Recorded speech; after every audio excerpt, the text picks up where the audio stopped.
Isigaw natin muli, ako ay Pilipino, taas noo kahit kanino. Bagong Pilipinas, bagong 10 years after this entertainment city welcomed its first visitors, we now see another jewel in your crown with the opening of Solaire Resort North.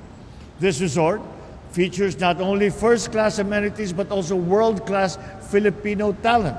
Is going further to raise the country's image on the international stage. So as we open the doors of Solaire Resort North, let us open our arms to the world, inviting them to experience the warmth and beauty of our country, and Solaire Resorts North will certainly play a very, very big part in that. bagong Pilipinas, bagong Pilipinas. Ano man ang lahi sa puso'y mananatili, pag-ibig sa bansa